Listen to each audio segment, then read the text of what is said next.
Welcome, everyone. Today, we are excited to have a true pioneer in immersive environments joining us. Our guest began as an architect and has since transformed to a creative force in the world of XR, AI, and virtual design. We'll explore his journey from architecture to building high quality environments across Roblox, Spatial, and Apple Vision Pro to uncover the evolving role of digital fashion and AI in shaping virtual spaces. If you're curious about the convergence of architecture, XR, and the latest in immersive technology, you are in for an amazing episode. Hi, Mike. How are you doing? Thank you for joining us. I'm doing well. Thank you, Nika. Appreciate the opportunity to speak here on the Emergence Show. I appreciate you. Awesome. So tell us a little bit more about yourself, how you got started, and how you got into this immersive experiences space. Sure. Well, thank you. And I think I'll start by just saying that I think all of our brains work slightly differently. Everyone's got, certain things they do better than others and things they do less as well. And my brain really works better on spatial relationships, spatial understanding. And so I'm pretty good at math. I'm decent at design. I'm decent at art. And I kind of was looking for where those three things fit. And maybe initially I wanted to be an inventor. And there was just hard to go to an invention school. It's not really an invention school, right? So if you were going to go that route, you were probably going to be a mechanical engineer. And my brain works pretty well at figuring things out, taking things apart, putting them back together, but not very well at memorizing algorithms. And so that was where my challenge in engineering college was memorizing all these formulas and algorithms that just didn't quite make sense to my brain. So architecture presented itself as another option, and art did as well. My parents could not use the word artist without putting the word starving in front of it for some reason. And so unfortunately, it meant architecture was the only path forward. And I enjoyed architecture, but I really do kind of feel like I kind of wear the hats of an inventor, as an architect, and as an artist. And that's not typically how most architects are. A lot of them, they go to the road of designing buildings and focusing on, the construction and the design process. But along the way, I stumbled into virtual reality. One, because as a teenager in the 90s, we had movies like Lawnmower Man, and you got to have these really kind of crude virtual reality arcades at the mall that you could go to and play with these huge boxes on your head.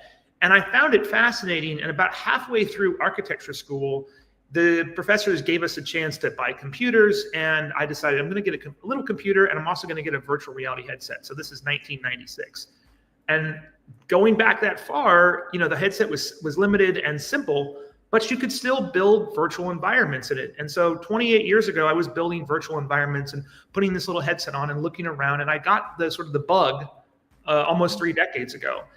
Wow. Then I got into the workforce as an architectural specialist, basically someone you would hire to do an architectural visualization of what a project will be, whether that's a mall or a city planning project or a transit or a hotel or whatever. And I was doing that for some big firms until I started my own company 25 years ago. And I started the company with a partner or a friend, and we started to do any kind of visualization. But my goal was always to do cutting edge work and work with cutting edge technology.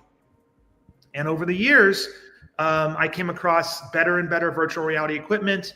I've invested probably over $250,000, maybe even closer to $500,000 on virtual reality equipment over the last 25 years to really educate myself on how the devices work, to try to build great content for it.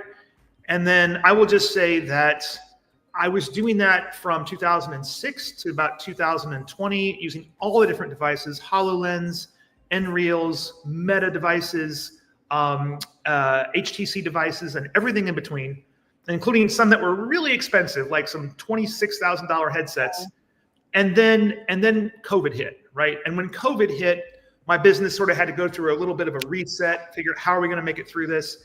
And COVID really, unfortunately, I know it was horrible, but it did some good things for my business. Companies started going, hey, we need to figure out how to do meetings remotely without being on Zoom. We need to figure out how to collaborate on projects and have this new media of XR and immersive experiences as part of our, solution. And at the time, we were a beta tester on Spatial. Spatial saw that we had built all of this content over the decade before and started giving us the opportunities to work directly with corporations. And before we knew it, we were working with some of the biggest corporations in the world, literally the #1 largest corporation in the world, and a handful of others that are just the pinnacle of their industry.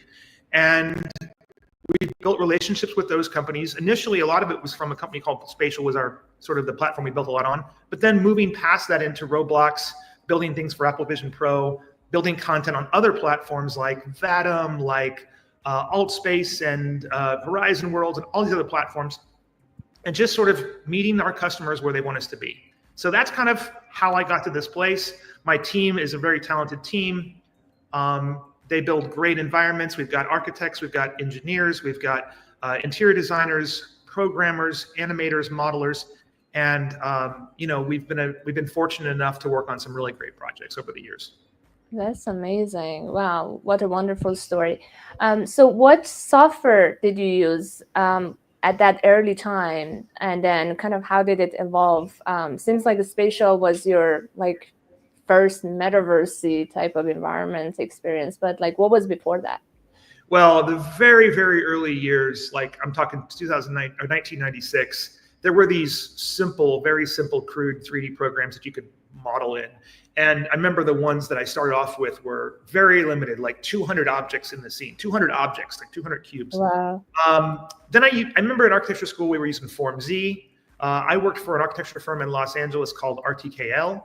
And they use a program called MicroStation, which we use for animations and construction. But then 3D Max, the program 3D Max, it came out in late 1996 and early 1997. I got a copy of it.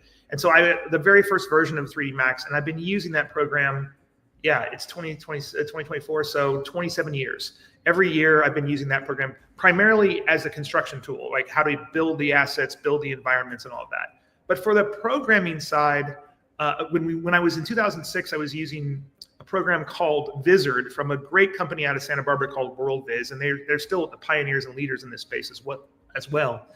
And I would have to write code in Python to make it work, and then build the environments in Max, and then use this program called Vizard to bring it into virtual reality. Wow. And then along the way, we've gotten into Unreal for sure, and Unity. And for the Apple Vision Pro right now, we're mostly using Unity as the development tool. Wow, amazing. Really amazing. And we see that our audience is loving it. Hi again, Gabriel, thank you for being here, and everyone else is tuning in. And they are really enjoying your story. So I want to show our audience the video about polycount, so they kind of get an idea of the beautiful work that you guys do, and then we can dive deeper. Okay.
Amazing. Maybe I will play it again, and you can tell us a little bit more as we're showing it, kind of like what polycount is all about, and what type of work and experiences do you guys focus on? Okay, well, thank you. First of all, I should say this was put together. We needed a demo reel, I think about 8-9 months ago, and someone was like, let's get something together really quick. So it's actually just a sort of a very narrow window of probably a few months worth of work. Obviously, you see a Fortnite game here. There's a Roblox game. Some of this footage is generated in a platform called Journey. That's the Roblox piece. And then, some of this is straight out of Unreal, and a lot of these experiences we built, we would put them on Spatial. So some of these environments were built on Spatial. We found that in a lot of cases, we could build an environment, and like this one here, and bring them onto 3 or 4 different platforms. So it might be able to work on Horizon World, Spatial, at one point AltSpace, and then you could just basically take that model and stick it on other platforms. Like there's one called Immersives now, where our models, we can just put them right in there and they work just fine. So the other thing I'll say is that being in business for 25 years, we've worked on around 3,500 projects. Wow. And only really heavy into the XR space, I would say in 2019, we started getting it more seriously. But in the last 4 or 5 years, we've really pushed the XR much more. So I would say we've probably done something in the neck of the woods of, I'm going to say 300 XR projects. So you're seeing a handful of them here, but in a variety of platforms and formats and for different corporations. A lot of the ones we build are with companies who ask us to sign an NDA, and we can't share it with people. So we're conscientious that sometimes companies, they want to share it publicly. They want to get marketing dollars out of it. They want to get some publicity, but a lot of times companies are doing it for their internal purposes as well, and they don't want to share it. Yeah, or they don't, it's white labeled, and they want to be found as the creator. That's awesome. So we have a couple of questions already in regards to your work. Ian is asking, are you building with native mobile XR in mind? Yeah, nowadays we are. I think that's a good question. When you say mobile XR, Ian, I'll just make sure I'm stating what I think you're stating. We're not building things these days for a device that's hooked up to an NVIDIA 4090 card. We were in 2017, 18, and maybe a bit of the first few years there, but we kind of moved away from that. And let me tell you why we go for only mobile XR. Back in 2006 and 2007, when I was doing VR with a very heavy duty system, required multiple computers, tons of wires, a whole infrastructure to make it work. One of the biggest complaints I heard back then was, I love this, but I can't stand the wires. And when was this going to be wireless? And this is 18 years ago. People were saying, when will this be wireless? And I would be like, someday it'll be wireless. But 18 years ago, that was constantly one of the biggest complaints. Even in 2017 and 18, when we were taking our really nice looking XR environments on the road shows and showing people, corporations still push back on any wire whatsoever. So, we were really just realizing over the years that wireless is the only way to go. So we've built a lot of things for the Quest, for the HTC devices, for Unreal. We have been focusing a lot this year on the Apple Vision Pro. And although there is a wire, and it does have this sort of battery that's connected to the device, I still call it wireless because you can put it in your pocket. And I also think that it won't be long before they'll have a device for the Apple Vision Pro that has the battery on the headset, like the Meta devices do. But yes, we build focusing on a wireless device. Amazing, thank you. And we have a question from Chris asking if you have ever incorporated Web3 or blockchain into. Yeah. We didn't start out to do that. But the company Spatial, who again sent us most of the work we received from 2020 to 2023, in late 2021, when the NFT market started to kind of blossom, I guess, they came to us and said, you should really sell one of your environments as an NFT. And I was like, well, I don't know if that makes sense. And they decided to do one as a test. And so we did a test project and we put it up there. And, I have my little wallet to the right-hand side of me, and they're launching it, 3, 2, 1, they launch it. And I'm like, okay. And here's how it went. It was like, I'm watching it, I'm seeing they're selling, I'm looking over at my wallet, which is my company's wallet, but I'm looking over my company's wallet, and it goes from like a few $100s to a few $1,000s to within 15 minutes, it goes to like $40,000. And I'm like, oh yeah, let's do more NFTs. And I think a few months later, we did one with a really talented artist named Trash Hand, and we created an environment for him. And that one did really well for us, and it made us over a month's worth of operational budget. And then we did one with a company called Exclusible, and I don't want to go specifics about how much they made, but I want to say it was in the 7-figure number in terms of how much money they made. Now, all that was in 2022. I should preface that. And since that time, NFTs and the sort of crypto environment has changed. So I don't know where that's going to be at in the future, but that was kind of the peak of it all happening in 2022. Awesome. Thank you for sharing that. And so how did your background in architectural visualization influence the way you create these digital spaces? I think a lot of our guests in the show have backgrounds in gaming or XR, but yours is very unique. So curious, how do you think your work is different because of that background? Right. I think one thing to note is that an architectural visualization is usually trying to convince someone of the value or the need for a project, whether that's a high-speed train or a bridge or a whatever. And so when you're creating that presentation, you're essentially trying to sell something. I mean, you're trying to be fair and accurate and really present it in its best light, but you're trying to kind of really show it off. And so I think that comes at some value to how you approach the XR space. But also, here's another thing. When you're working on, like, for an engineering firm, for example, we did a lot of projects for engineers where it would be highways, or we did some high-speed trains or some very large infrastructure projects that are almost like the size of a city. And so when you'd get a city, you'd have to decide, okay, I can't just take every building at its highest level of fidelity or this thing will never work. So you have to learn how to sort of make these kind of split-second decisions on optimization. And so in some ways, the optimization of architectural visualization served us well when it came to doing these things for XR. So, for example, the HoloLens 1, you really had to have a model that was around, 20, 30,000 polygons.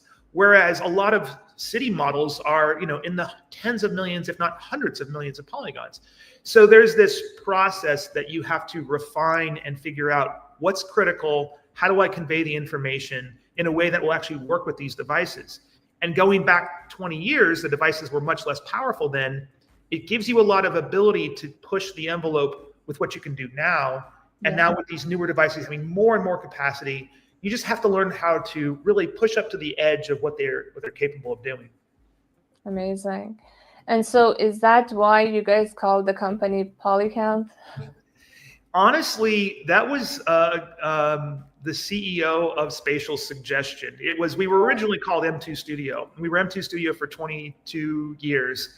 And Anand said to me, you need to change the name of your company because it doesn't sound very crypto-like or whatever. So he actually told me he had once wanted to call Spatial Polycount. He gave me the name Polycount. So we went out there and we got Polycount. And I will say the website's down right now. It should be back up in a few days. But like the name does sort of reference what we do. Is we're very cautious about the polygons that we build onto our projects. In fact, it's one of the first questions that artists ask me when we get a new project. The artists who work for us will call me up and say, okay, Michael, what's the poly count budget on this? Like, what is the budget for polygons on this project? That's amazing. And it's a very important consideration. I mean, thankfully, the technology is getting better and better, so it's less of a hassle, but you guys were innovators in this. So now that we know Polycount and your work in general has been very much focused on high quality environments, what happened to when you considered joining like Roblox and kind of low poly type of environments? How did that impact your work or decisions? Yeah, in fact, the first time I even considered building anything on Roblox, it was Kathy Hackle, if you've heard of Kathy Hackle. Yeah, in this space. And she was talking to me. We were having a call about something, and she said, "Why aren't you building on Roblox?" And I was like, "I don't know." And the truth is, I know it's going to sound kind of silly, but I was a little turned off by the Lego heads. I played with Legos as a kid, but I was like, why are these people running around in Legos? It didn't make sense to me. I hadn't done my homework on Roblox.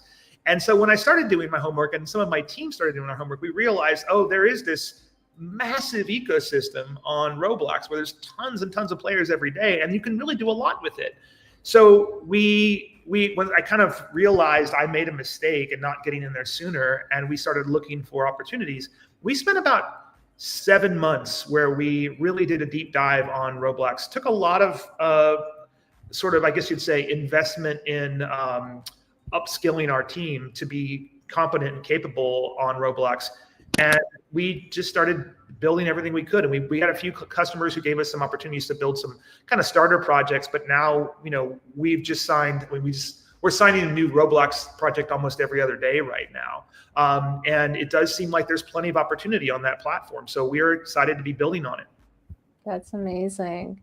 So how do you compare the work that you guys are building from like these very low poly to like the physical spaces? I think before the show, we talked about it in the backstage that you're still doing even physical immersive experiences with the sphere and more. So how does the development process vary across these platforms? Yeah, that's a good question. And I also will throw in there, as we're building experiences for the Apple Vision Pro, we have a totally different target for how many polygons we can build for. So it's a completely different animal. And with regard to the physical environments, physical experiences that we're working with, in those cases, you have to be thoughtful about like the electrical systems that go in there, the heating, the cooling, the structural. And so we've still got one foot in that world, and I enjoy that. Actually, it's really rewarding when you see something come to life and it's in the real world and tons of people are walking through it and checking it out. And so it's kind of like we have to sort of we're sort of as a team have to sort of know when it's a low poly solution and when it's a photorealistic solution. And then when it comes to the real world, when it's not just photorealistic, but what's the structural integrity of this? And we have structural engineers that will check our work because I don't want to be responsible for whether a building falls up or falls down or anything.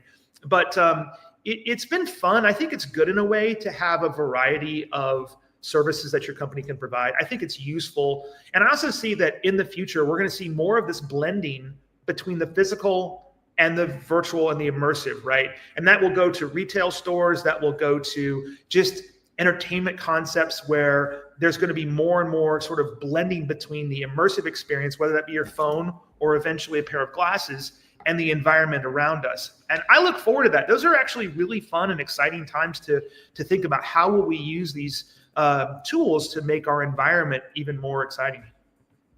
That's amazing. And I want to get to a couple of questions of our audience. So Gabriel is asking, how important is collaboration with other designers, developers, and artists in creating immersive experiences? What are the best practices for building strong partnerships? Let me see. How important is collaboration? Okay, good question. That's a good question. Trust is important, right? That's something that you have to have, and that takes time to build. I do think that where my company has succeeded is in doing our best to be not only ethical, but trusted. And initially, I will say, I may have not initially, but at some point along the way in this journey into XR, I would come across companies who'd say, listen, we don't care, we just want to do it our way. And I would oftentimes just kind of like acquiesce and say, okay, we'll do it your way. And knowing that it might cause problems, I would still go along with it because they were insistent. And now I try my best to actually advise, even if it goes against what they want, and even if I lose the contract or lose the deal, because I feel like I sleep better at night if I know that I've given my best advice. When it comes to collaborating with other designers and developers, you're hopeful that you're working with people who are professional and people who are stay true to their word, that are capable, and that can do what they say they can do. And most of the time that is the case. Sometimes you got to be aware that you can put a lot of faith in some new person outside that doesn't always measure up to that level. And in the history of the last 5 years, especially when crypto was kind of crazy, we were getting sometimes 5-10 calls a day from all these different groups wanting to do these projects. And we came across our fair share of, I would say, people who were not in it for the most ethical reasons, right? They were just trying to make a quick dollar.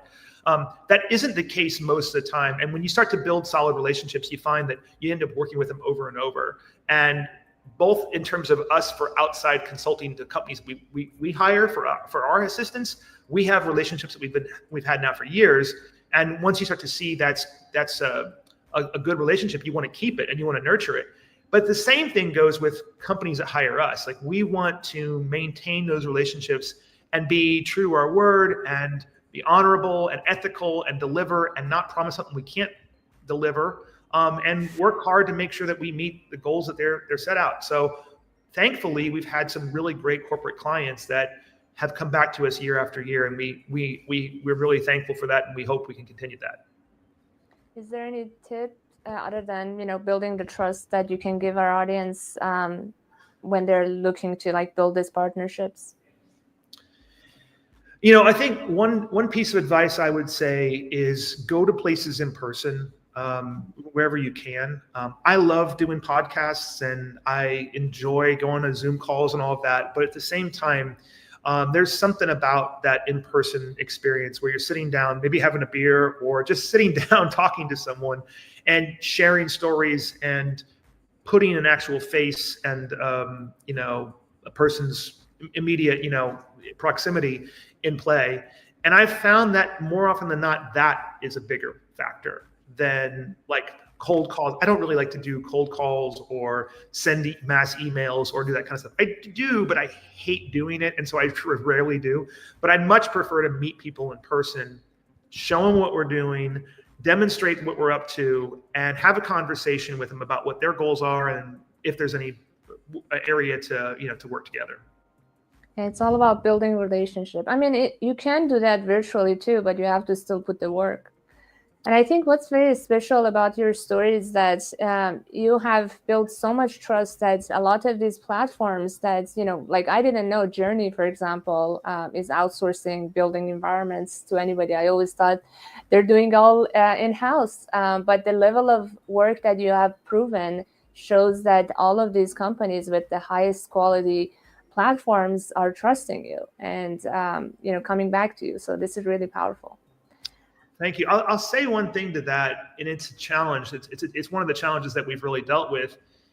There are a lot of platforms, and over the last 4 years, we've seen a lot of platforms. And one of the headaches, I guess you'd say, is you've got to spend a certain amount of time to educate yourself on that platform, whether or not you want to give more time to that platform. And it is so many, you have to make decisions, and sometimes you might make a decision the wrong way, which is, I look at it, I don't think it's worth our time, let's move on. That could be the wrong decision. And it also could be the wrong decision of, okay, let's put 3 people working on learning this program for this platform for the next month or two, and then next thing you know, before you know it, you've just spent $50,000 and the platform it's not going to go anywhere, and you've just kind of burnt through a lot of cash. I will say, when we moved into the Roblox area, we dedicated a lot of resources, a lot of manpower, a lot of people, and a lot of time, but it did pay off. So it was worth it. But it could have gone the other way, but fortunately it worked out for us. That's amazing. Have you ever thought of building your own platform? Yeah, and people have asked me about that. I think we could. We have a couple of really, really talented Unity developers that I'm so incredibly proud of. And they are great, and they have said we could do it. We are kind of right now building, I won't say a platform, but we're building a configurator for enterprise that would allow you to, again, doing hundreds and hundreds of XR projects, we've got a lot of content that we've built over the years. And so we're building kind of a configurator that takes some of our best content, some of the best practices and the things we've learned about the Apple Vision Pro this year, and creating a configurator for enterprises to use it as more of an exploration tool at the moment. Amazing. Yeah, I mean, I think custom making is not the most efficient. Even Disney keeps reusing all that. Although it's fun to do that. Yeah. So let's take a look at another project that you guys did with Cody, if that's okay with you. So we can talk about that as well. I'm going to lower the volume. Okay. And play. So this was built in the Spatial platform, and it's for a company called Cody, which I think won a Best Design Metaverse Award in 2023. Wow. We actually built, I want to say we built like 6 or 7 environments for Cody, and these are just a couple of them: an auditorium, a hub. We built a school and a history facility, and they're using this almost entirely internally. This is not a public-facing experience, so this is for their employees of various brands to learn more about their products. They go through these environments, and there's quizzes and tests, and they can like go through and learn about the history of products, the history of the company. This one here has got some history information about the different historical stories about this brand and the brands it's acquired. So it's a kind of an entire complete ecosystem dedicated to educating, informing, and sharing for their employees. Again, totally different than the experiences that we build that are for the for an external market, for marketing or to promote a brand. And why do you think is that? Is it because the learning curve and kind of having control over your audience is easier internally? No, actually, I think it comes down to ROI, right? Like there's a point to where a company looks at the situation and goes, it makes sense for us to spend money to shorten our training program, to educate our employees in a more new age way.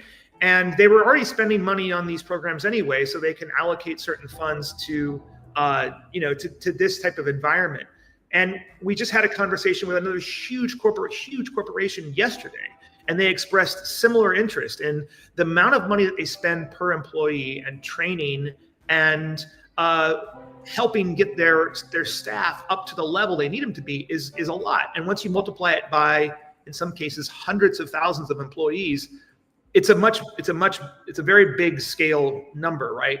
And so the marketing play is a totally different animal. The marketing play is you're going for numbers, you're going for minutes of engagement, and there's a way to make that work as well, but the marketing play has to have pretty big numbers on the attendance to make it work. Or if you're selling something really expensive, like for example, if you're selling a private jet, or you're selling a yacht, or you're selling a luxury condo on the on the coast, the Amalfi Coast, in those cases, you may not have a lot of buyers, but if it can help you close 3%, 5%, 10% more deals, it's worth it on the ROI on that as well.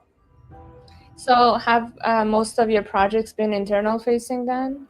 I would actually say it's about 50-50. Over the years, I would say in the last 5 years, I'd say it's about 50-50. And I also say it's about 50-50 or maybe a little bit more than 50% are not XR, right? Like they are on platforms where you're simply an avatar walking around, and you're on a laptop or you're on your mobile device.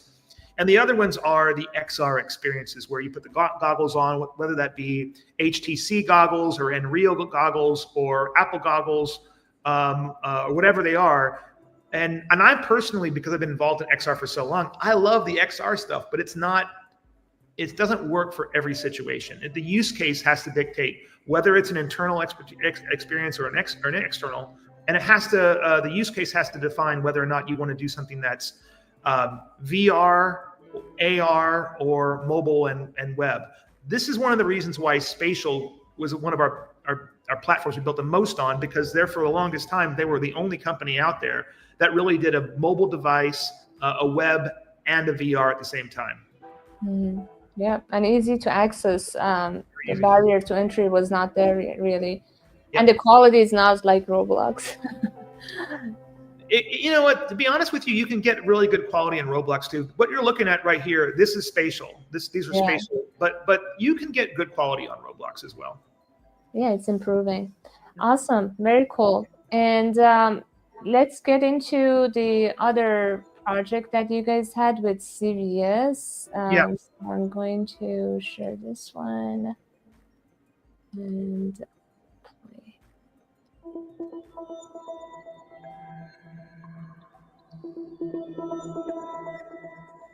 I think there's a few in here. Maybe you can tell us more about it. That was the CVS. This was for the CVS. In fact, we were working on a CVS and a CBS show at the same time. It was confusing because CVS and CBS. Yes. The show Ghosts. Again, these environments were set up in Spatial. This is I mentioned the NFT that we did for Exclusible. They sold, I want to say 4,500 variations of this penthouse as NFTs in 2022. Wow. Something like that. Something, I could be wrong on the exact numbers, but we did 3 versions of that. Here's a space we did for Hugo Boss. This was on Spatial. This was done, I think, in early 2023. I remember that. Wasn't this for the Metaverse Fashion Week?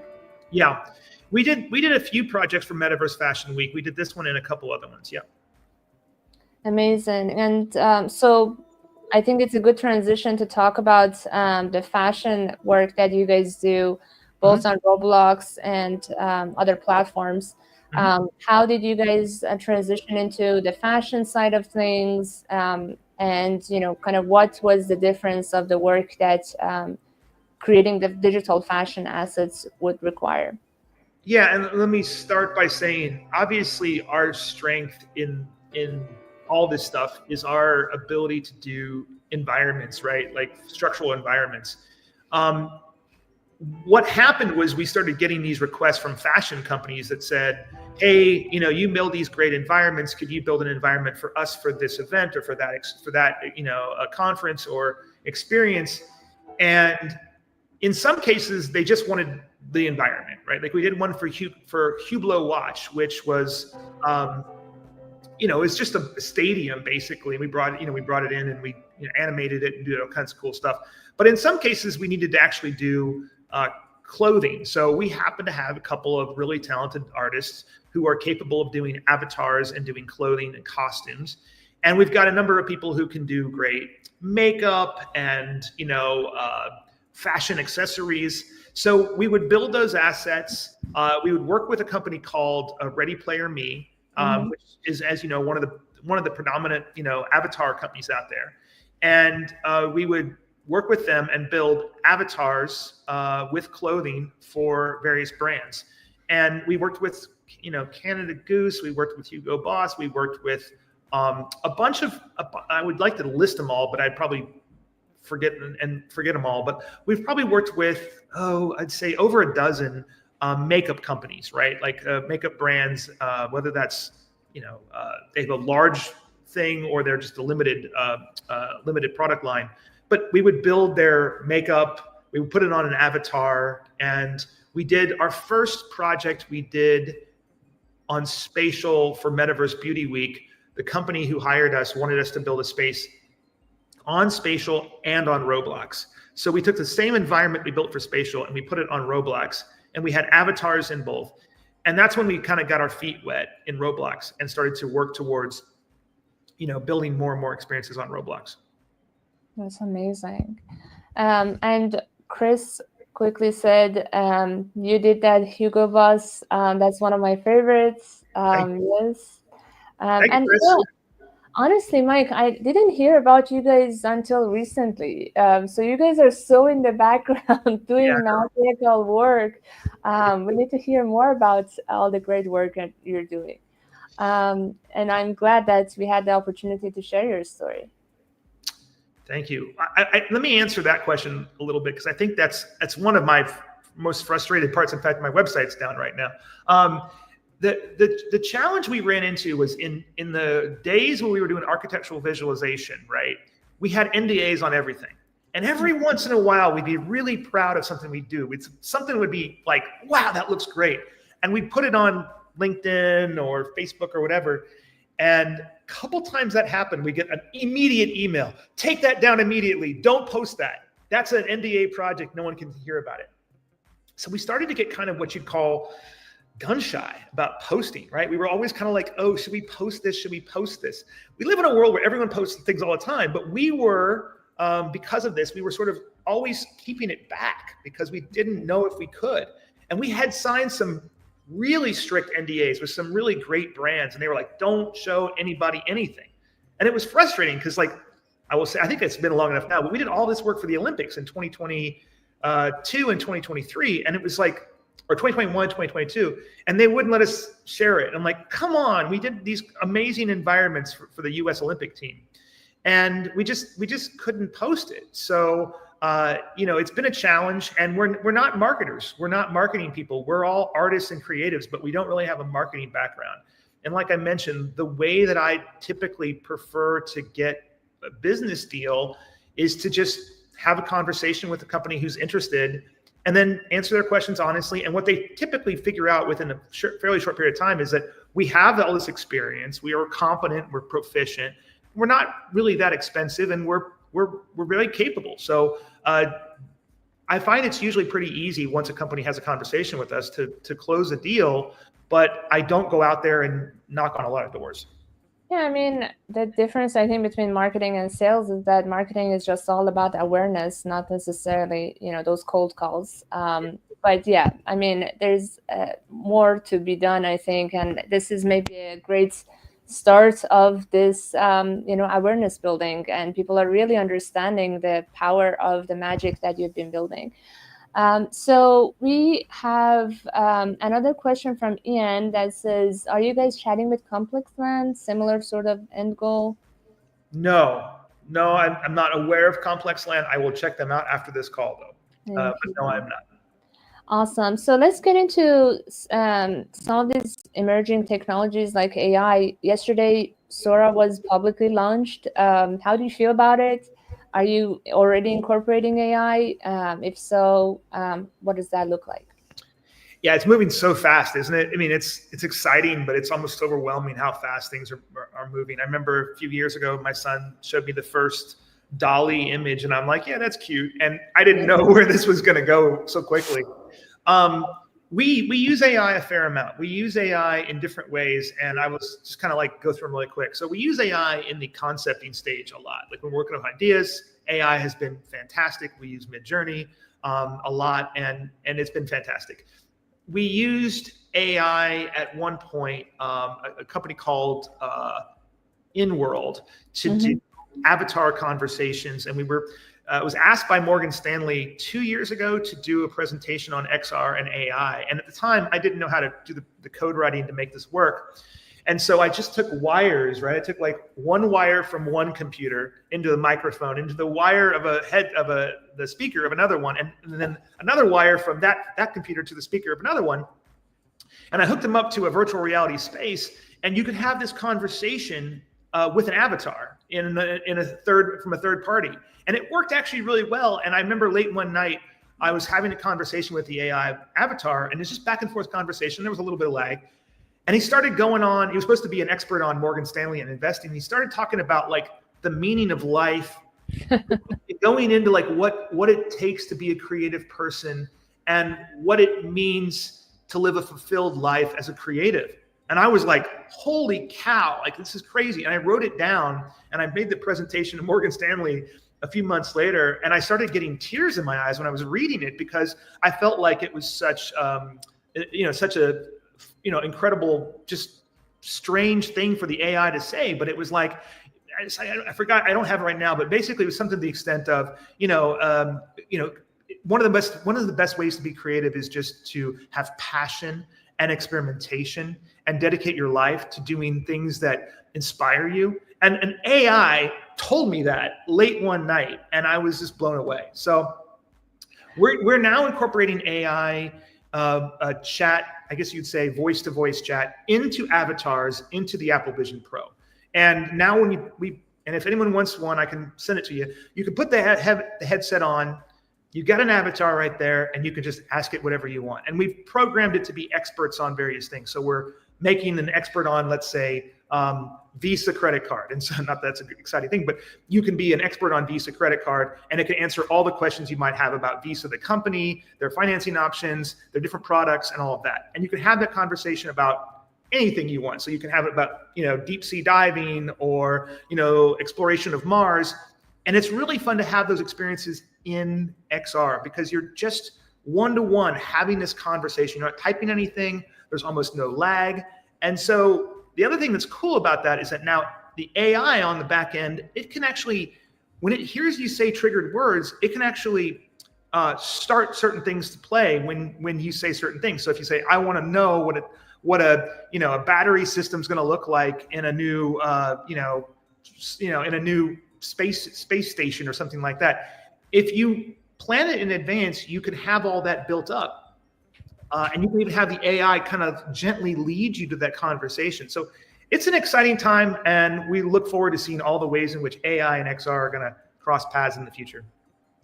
Amazing. And are you using it also for the asset generation? A little bit, not for the 3D so much. We've seen better and better 3D models coming from it, but my team is so good and they know how to perfectly get the right amount of polygons. That's the one challenge a little bit, although I have seen stuff improved, but you don't want to have too many polygons and too little polygons. And so that's, at the moment, I think that's still something where a human brain is going to make the best decisions on that. I know this is going to change in the future. As we do use it a little bit for textures, a little bit for Skybox, but I kind of tend to want to custom create our sky environments myself. What about Sora? Do you think for sharing the concept of the work that you're building is a good tool? Yeah, it is, and we've been using what's it called? Runway. Runway ML. Yeah. And we were building some content at one point for the interior of the Las Vegas Sphere. We were going up to 8K. We were going up to 16K. And, we've got a tool that we built for the Apple Vision Pro where you can visualize the inside of the Las Vegas Sphere, sit in different locations and see what the show is going to look like. And it's really fun to do that. But again, we're limited on really how far we can push that. I do think that it's going to be, amazing over the next few years and what's made possible. But yes, we use all these programs more so in the pitch, truthfully, and a little bit in the creative concepting. But I see AI playing a role in all the different levels of how we're moving forward. Amazing. And so you touched on your Apple Vision Pro work, and earlier you mentioned Unreal, which is now Xreal. Can you tell us a little bit more about what type of projects you do that are requiring or are better in XR, and kind of like what's the special about this type of projects? Yeah, and again, if I go back to just say 2016, 18, you had the HoloLens could handle 20, 30,000 polygons. The Quest 1 could handle 100,000. The Quest 2 could handle 300,000. The Quest 3S, somewhere around 1 million, give or take. We've seen the Apple Vision Pro handle as much as 15 to 20 million polygons. So the thing that most people who aren't in the space don't understand is how much more power that M2 chip and that R1 chip give you. And so from a developer who's been doing this for almost 30 years, it's exciting. It really is exciting because you can push the envelope so far, but you do have to be aware. And even now, I had a conversation with some Apple engineers at their headquarters a few weeks ago. And I'm like, how come I can't do this? How come I can't do this? Why have you? And I'm getting answers, and it makes sense. And I'm starting to understand what's going on behind the doors a little bit in Apple, but it has so much capacity. You can really push the Apple Vision Pro really far and do some crazy stuff with it. And I'm excited if they do end up doing an M5 chip, in a year or so. That would give even more capacity. But we've been working on a few projects. We've done some for clients, and we've incorporated the AI, which is exciting. And I think that a lot of the work that we're going to do going forward in the future is going to incorporate I would say an intelligent AI agent that can be coached, but also can kind of proctor and, kind of inform and teach. I think that the Apple Vision Pro's cost is so high that it doesn't make sense for a lot of applications that you're trying to go for a mass audience, right? So it really only makes sense when you're talking about high stakes situations, or if you're using it as a tool for explaining something that's complicated. So if I'm explaining a smart city solution or a new fusion reactor or a data center, then you can really push the envelope with what you can show on the Apple Vision Pro. And you can do these things with the HTC devices, and you can do them with the MetaQuest devices. But I think that you've got more horsepower and you've got a higher top speed, if you let me say that, top speed on the Apple Vision Pro. And I'm looking forward to seeing how all these devices evolve. I think we know they're all going towards something that much more resembles a pair of glasses someday. And some companies are more that way. Like the new Xreals look more like regular glasses.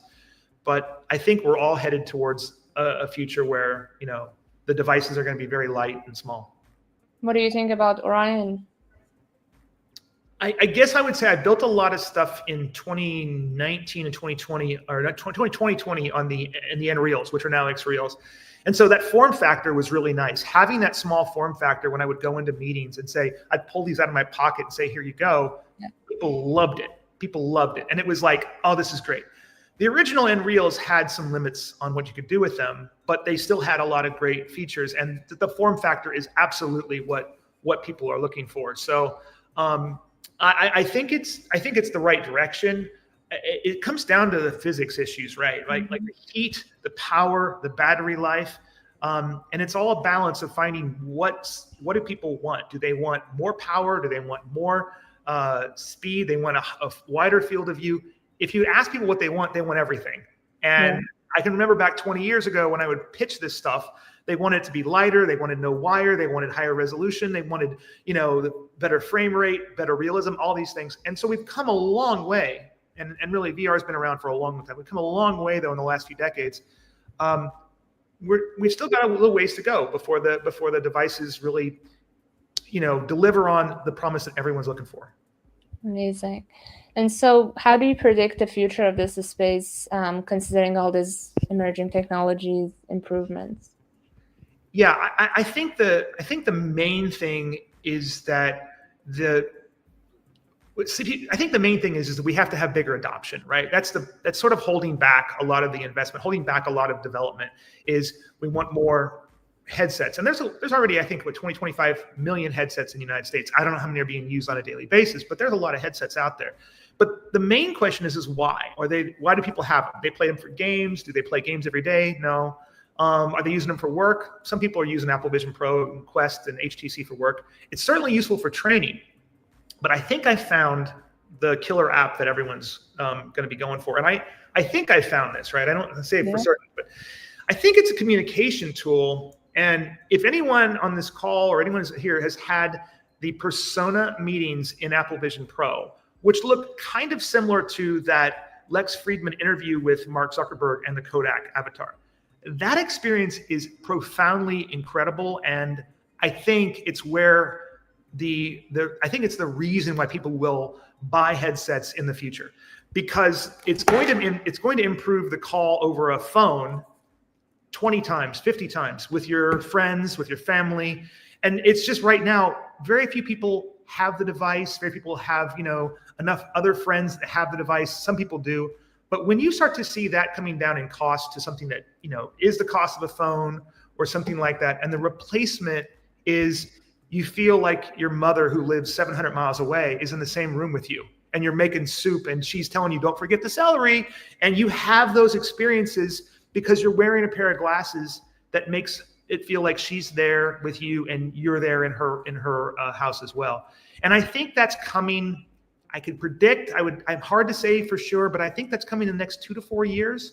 And I think we're going to see the devices pick up on how to take advantage of that even better. Apple has done a great job in this last year of improving their persona calls from what you do in February and what you can do now. It's so much better. I can only imagine what 2 or 3 more years is gonna bring. And when you talk about that whole ecosystem being there, you assume that at some point we're going to have AI avatars that are going to be in those experiences. We're going to be able to go to anywhere in the world we want to go to. And you're going to be able to have conversations that are going to feel like a general conversation with anyone at any time. I can only imagine like sitting down in Graceland with Elvis Presley. And I hope the Presley family is listening, because I would love to do this for you, right? But can you imagine sitting down with Elvis Presley in Graceland and having a conversation? Or, maybe even something more interesting like Albert Einstein in a classroom, and he's teaching you, the theory of relativity, or Sigmund Freud, or having a conversation with Picasso and in a studio, sitting on top of the Eiffel Tower with Gustav Eiffel explaining, what he was thinking. These are going to be transformational experiences that we're all going to have access to. Everyone's going to have access to in the not too distant future. And XR is kind of like the chocolate and AI is kind of like the peanut butter. And they're both great. And you could say that AI's got a stronger future. But really, when you put them together, it makes the experience so much stronger. Just so I believe in Reese's peanut butter cups, I guess is my analogy. We're eventually going to have that to where the power of both these devices combined, the AI and strong XR, are going to give us incredible transformational experiences in the future. Amazing. I agree with your point about the Apple Vision Pro's persona. I even wrote a blog before that this FaceTime is actually Apple's metaverse. And this persona is the avatar system. So if they bring in more social media type of components, I think I agree that will be the killer app that pushes us to buy that. And we saw that with Skype and other well-adopted solutions. Awesome. So what's next for Polycont? What's next for you personally? How can our audience support you? Well, we're about near the end of the year. I got the news a couple of days ago that I'm going to be a mentor at the MIT hackathon on the Apple Vision Pro track, which is exciting. That's a lot of fun, and you get to meet a lot of people who are passionate about XR. So I'm looking forward to that. I'll probably go to some conferences and take my company to some conferences next year to meet our clients in person, to show off what we've been building.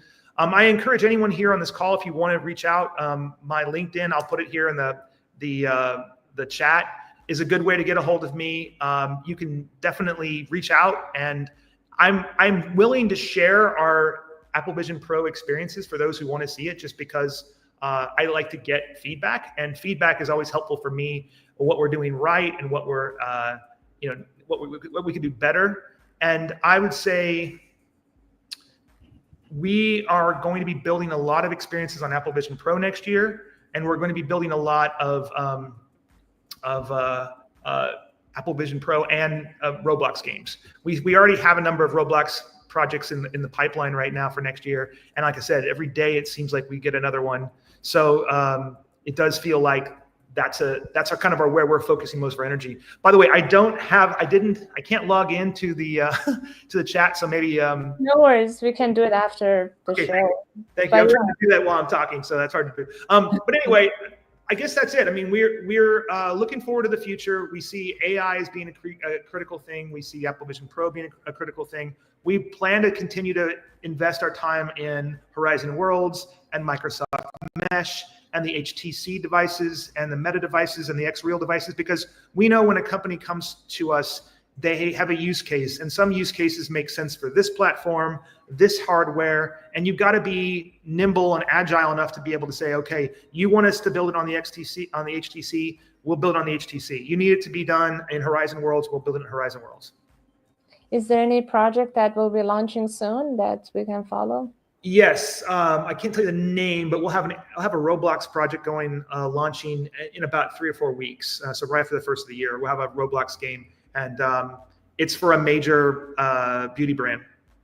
Awesome. We have a couple of minutes. I want to take another question from Gabriel. What are the opportunities and challenges for brands? I think we can generalize it in digital fashion and beyond. How can brands leverage XR technology? Like, what is your advice for brands? Yeah, well, obviously brands are investing in this area, but there's some that I would say have slowed things down. Like we just got the news this last week that Artifact, Nike is closing down the Artifact studio. I don't know. I do think that what we're going to be looking at again is this blending between the physical and the virtual, and I think that means that we'll find more opportunities for how do you incorporate AR and even maybe not VR, but AR in the stores. And I think that also what you're going to see, at least what we're working with some companies on, is how can people in their home have a retail experience as close as possible to the actual retail experience in their home. And that might be with mobile or web experiences, but I think as time goes on and we have more and more headsets on people, there will be these incredible virtual experiences where you can try things on, look in the mirror. And I do think that one thing we've learned in the Roblox world is that young people especially, really care about the accessories for their avatar, right? That their shoes, their hats, the things they collect, this whole sort of backpack of props that they have collected. And I do think that some brands are already really taking that into heart and using it very well, about incorporating giveaways and items that collectors can use that connect them to the brand and bring them closer to the brand. So I think we're going to see more of that too.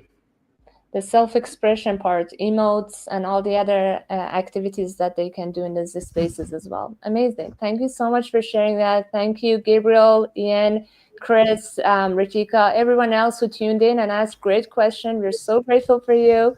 Are there any last comments that you would like to share, Mike, before we close out? It's going to be exciting 2025. It's going to be crazy 2025, but we're looking forward to it. Amazing. Thank you so much for your time. It was very informative and fun to hear your story and amazing experiences. Hopefully we'll see more of your magical work. And now everybody knows where the great work is coming from. Thank you, everyone. Have a beautiful rest of your day. We'll see you next week. Take care. Bye. Thank you.